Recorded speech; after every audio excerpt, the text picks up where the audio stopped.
Баршаңызға сәлем, сіздермен Әсел. Бүгін релакума бәлішін дайындаймыз. Сүп-сүйкімді қонжықтан аумай қалғандай өте ерекше әрі оңай жасалады.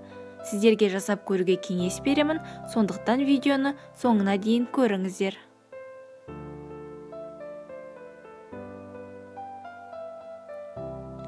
Бірінші ыдысқа құмшекерді, тұз, ашытқыны және какао мен ұнды електен өткізіп қосамыз.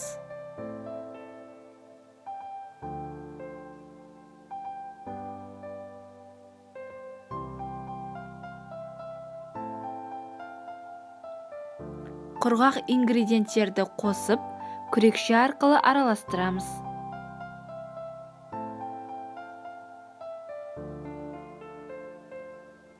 Үстіне жылы сүтті қосып илейміз.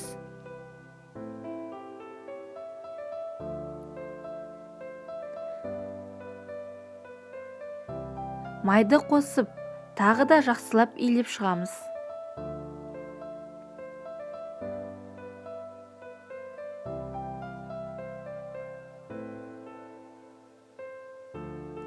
Бір сағатқа жылы жерге жауып қойып қоямыз.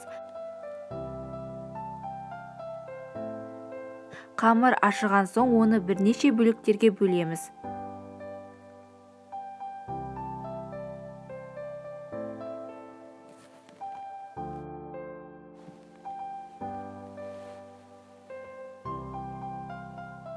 Оларды домалатып, табаға арасын ашып, тізбектеп қойып шығамыз.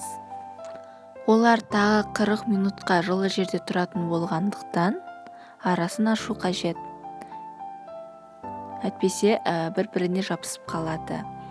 Тағы артылған қамырды кішкене бөліктерге бөліп, оны дөңгелетіп, қонжықтың құлағын жасап шығамыз. Екі жағына қойып қоямыз.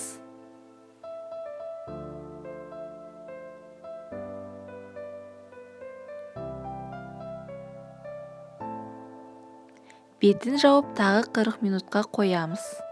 Жақсылап көтерілуі қажет. 180 градуста 35 минутта пісіріп аламыз. Жарты сағаттай сууы қажет. Себебі қазір бетін шоколадпен әсемдегенде шоколад еріп кетеді. Ақ шоколадпен құлағын және аузын істеп шықсақ, қара шоколадпен көзін және ернін жасаймыз.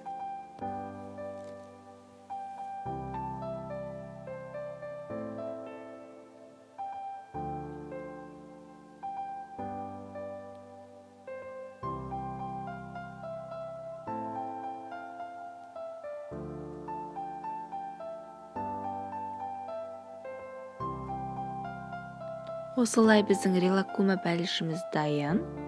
Көріп тұрғандарыңыздай қонжықтан аумай қалған. Сіздерге жасап көруге кеңес беремін. Бұндай бәлішті кішкентай балдарыңызға, інілеріңізге жасап берсеңіздер болады. Қолдау көрсетіп лайк басып, комментарий жазыңыз. Каналға тіркелуді ұмытпаңыз. Сау болыңыз.